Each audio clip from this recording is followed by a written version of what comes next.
Welcome back. Now we're turning our spotlight to the plight of widows, and widowhood in many Nigerian communities has become a form of suffering, with different cultural practices and different cultural humiliations that surround it. Well, this morning we're joined by Odinaka Ibokwe. She's the program officer at Adaojiriver Optimal Communications, here to discuss the plight of widow and Adaojiriver initiative. Good morning and welcome to the program. Good morning. Good morning. Thank you for joining us. Now, let's start with the plight of widows. From your work so far, with Adaojiriver initiative, how would you describe, how has it been like working with widows, and what are those cultural practices that are most prevalent among widows in the communities that you work in?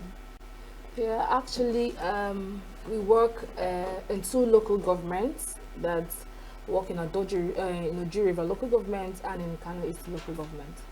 So there you find out that widowhood practices is a predominant issue in this grassroots local governments, in these grassroots communities. There, both the widows actually face disinheritance. That's basically what their plight. You then to find out that a woman suffers with her husband acquiring properties, or landed properties, and everything. Once the husband closes his eyes and he's been laying down the grief, within a twinkle of eye, she loses everything. So disinheritance is basically their major plight. This is what they face every day. This is their cry every day in these communities, and it looks as if no one is looking at them, no one is understanding what they are passing through. And this plight, they're not just facing it on their own, not just maybe the husband's people are the people tormenting her, taking away her properties. You find out that sometimes the children also are part of this. So when we say what exactly is the prevalent issue they face, is disinheritance. That's the major widowhood practices against widows. All right. Now, do you think that some of these practices are more of cultural, religious, or say economic in nature?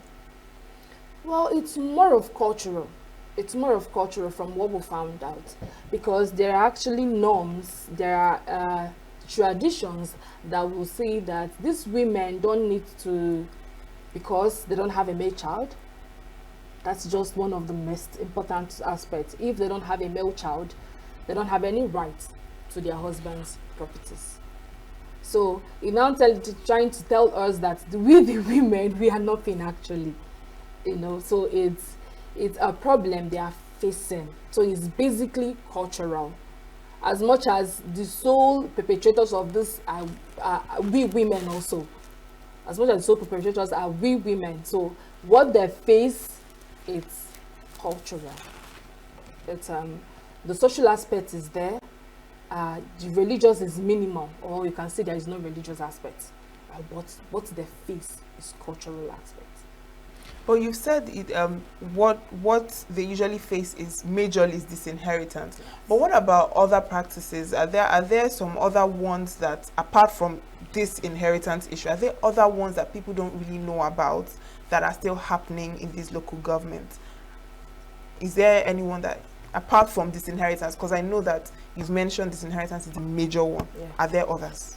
Yeah, there are others that are not pronounced.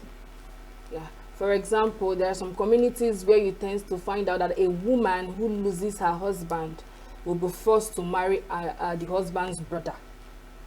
Even though it's not existing it's not something that everybody knows, but in some communities like Exiago, it's still existing, and they have their reasons why they did that. But now we are no longer looking at the reasons why they did that. It's now like it is everywhere. Everybody is now doing it. It is a must, because it's against the woman. This is not what the woman wants. This is not her will. It's out of her own consent. She's not giving in consent to that. So it's a forceful will. You are forcing her to do what she doesn't want to do. So it's now against her. It's a practice that is against the widows. So now, what does your initiative do? What is the role of your initiative, in trying to eradicate this gender plight? Okay, what we do actually, we are advocacy, we media advocacy organizations. We dedicate our time in creating a safe space for these women. That you can come, you can speak, we will listen, we'll take care of you. Taking care of you is addressing you to the rightful parastatals that will listen to the exact plight you are passing through. We'll speak, when we say we are advocacy organizations, we push for the change of those cultural norms. We confront them, we address them using the traditional institutions, because it is only them that have the access to change these cultural norms. You know, like they do say, the culture is made by man and can also be changed by man. So is this traditional institutions that comprises both the oldest man in the village, the cabinet, the Igwes and all. They are the only people that have the rights to change these traditions. So we advocate for these women meeting these traditional institutions, the Igwes. There is need for them to change these cultural norms. The women are crying. The women are feeling it badly. There is need for a shift of such norms. So what we'll do is we'll speak to these institutions. We confront them, not like harshly. When we use the word confront, not like harshly, yet we dialogue with these people. We have a conversation with these people using stories of what is happening in their own community. Examples of what these women are passing through. They are seeing it, they are feeling it. So basically what we do is meeting these people, confronting them, confronting these cultural norms, addressing it, pushing for a change. And then letting these women know that there is a safe space for them to speak out. You don't die in silence. So this is what we do in our organization. Have you experienced any form of pushbacks when you try to, have this dialogue or meet with these traditional rulers and these counselors? Of course. We've experienced a lot of pushbacks, knowing that when you are dealing with traditional institutions, it is a gradual process. That's one thing first, it doesn't just happen. So there are series of steps you take. And, patriarchy is something that's very high in our community, in our society at large. So this patriarchy is is a major thing we experience when the traditional institutions feels that we are coming to change the culture. I think that's the perspective they normally see it, that we are coming to change the culture, of which that's not what we are doing. They're just saying that, for example, they say this is what have been, what our forefathers instituted. So is it now that we are going to change it? It is not the tradition of the Igbo people. When we ask for example, when we are asking for that, there is need for a girl child to have properties, during sharing of properties, that there is need for her to have something from her own father's properties. Some of them will tell you that in Igbo tradition, the women don't get to have things. You understand? They stand by it. They stamp it as if nothing can be done about it. This is a very good pushback for us. And some of the pushback also we get is the women are scared. Some of them have been traumatized that no matter how you tend to push them, come. Maybe at the beginning they might be convinced to speak, but at the long run, threats and other things, it pushes them back. They feel scared to speak out. Like my organizations, in Adaojiriver, what we do now is we are sensitizing these people that this is what you feel is normal, but it is not. There is need for you to speak out. There is a safe space for you. We do that. So when you talk about pushbacks, patriarchy is one of them. Stigmatization also is one of them. Fear of speaking out is one of them, and you can also say that the economy somehow is part of it. So there are so many pushbacks we experience. So how do you overcome those how do you end up getting the results that you need even with these pushbacks? Consistency. You know, we know what we are looking out for.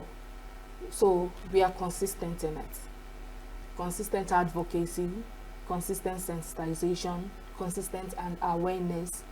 You know, when you are doing all these things with passion, because we know what we want. We are not tired of telling you to come and speak out. We are not tired of it. This is, we want you to speak because we want results. We want outcomes. So what we do majorly is we continue to speak out, because we have so many avenues we do that. We do community sensitization, we do community awareness, we do a radio program, which is more like a place where we have a lot followers, a lot viewers. We reach out to the society at large, mostly through our radio program, Obakomada, because it's more like a space, a safe space where you become anonymous and you're able to speak. Because one of the things that makes those people not to speak out is that if they are talking, their face is already known. Maybe they are physically saying, you see that you are pinpointing, that you can actually recognize them facially, and maybe tomorrow someone somewhere will come and say, this is the woman that has experienced this is the woman that has experienced that. So it kind of makes them to go back to their shell, you know, not coming out. But once you know that nobody is seeing you, you just, maybe you're just speaking your name, and for example, if you call on a radio and you say your name is Odinaka, there's thousands of them outside there, so nobody can place your face. They'll be able to speak out. So what we do is continual advocacy, meeting, we have continuous stakeholders dialogue, who is who in the community. Because if you can sensitize and be able to conscientize who is who in the community, they take it up. Continue from where you stop. There are so many places you as a woman cannot reach, but the men can't do that. So when there is a consistent advocacy, speaking to these men, conscientizing them, the work is done almost. Because once you change those that have the affluence and those that have the influence, the interest in the community, you see that you're capturing the whole community. So this is what we do actually. We don't just stop. We don't come out and say we are doing this. What we do is we meet them every day. There is continuous sensitization, there is continual advocacy, there is continual conscientization of these women. There is need for you to do it. All right. Are there any legal protections that currently exist for widows under Nigerian law currently? Yes. There is VAP law. Violence against prohibitions. I can't really get the exact meaning of VAP law, but there is VAP law. You know, I think there is also property binding law. What we do exactly is, if there is a problem, we refer you to the appropriate quarters. The law takes its course. You know, customary court is a very strong court we neglect. But if, like one of the programs we had in our radio program 2 weeks ago, we had a magistrate, I think from the customary court. She was our guest. We had to talk about this issue of inheritance. She was able to tell us that the law takes its full course in everything concerning properties, concerning inheritance. The right thing, and luckily for us now, the Supreme Court have actually passed it that the women have rights to properties, landed properties and all. So currently, there is law to these things. There is law to widowhood practices. There is law that can actually stand and say, this women needs to be heard, this women needs to be attended to, provided the cause we are pushing is the right one. But do these widows know that, do they know about their rights, and is there any awareness opportunity for them to know about their rights? This is what Adaojiriver is doing. All right. Because these women are scared. They don't know where to run. They don't even know that they have this right. So Adaojiriver is out to tell you that you have this. You don't need to be silent. You don't have to. Come out, we'll sensitize you, telling you that there are laws that can stand by you, stand for you, stand with you. Do you understand? So we are pushing it out. The only thing is, can you just come out? can you just speak out? Are you? Is your pain enough for you? Just come out. Adaojiriver is out to help you, because that's basically what we do in our organization. We are here because even the Bible said it, that you don't. How did the Bible put it? You don't marginalize the widows, because it's not just a cost for humanity. What we are doing is not just for human. We are working for God as well. So when you are making them smile, God is actually smiling because He takes care of them automatically.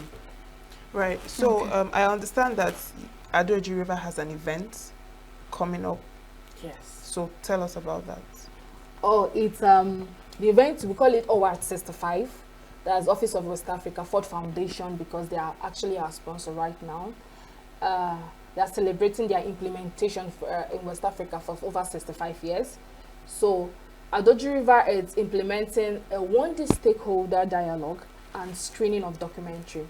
And in this documentary, what we are doing in this documentary is we are getting stories of survivors that have passed through certain abuse in life, how they survive, their resilience, and the advice they can give to other women that are passing through this abuse, so that they can actually learn from each other, learn from them. So this is a big program for us. It's a very big program for us, because in that program we are not just coming to celebrate Ford, we are coming to celebrate survivors also, and we are also coming to tell each and every survivor out there that in that your situation, you're not just the only one there. Someone have passed through it, and this is what he or she did. Basically, this is what she did to survive her own situation. You too can do it. You too can speak out. You too can seek for help, and definitely help will be there for you. All right. Now, how do you get your funding? How does your initiative get the funding? Because I know that most agencies or organizations, one of their major challenges is usually funding. Yes, currently we have funding from Ford Foundation. So it's basically grants. What we do is basically grants. But someone will ask, if there is no grants, what then would the organization shut down? No. That's a means of sustainability which Adaojiriver has actually built. So if there is no grants, we can be able to sustain for quite a time. All right. Now, you mentioned that Adaojiriver is also it's also an initiative that looks into SGBV. Yes.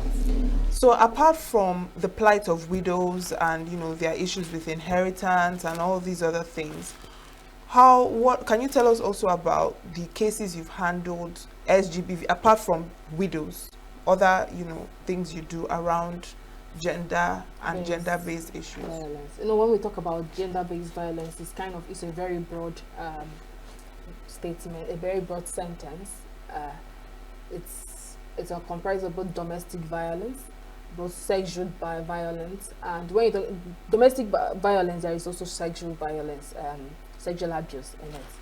So what we've done so far in it is we've had cases of strictly domestic violence, woman battery, when a woman turns the wife into a punching bag. This is an abuse. It's not done. It's not supposed to be done. This is not supposed to be happening. So it's an abuse Adaojiriver is working on. We know stories have been going, people rescuing them, people running to their aid.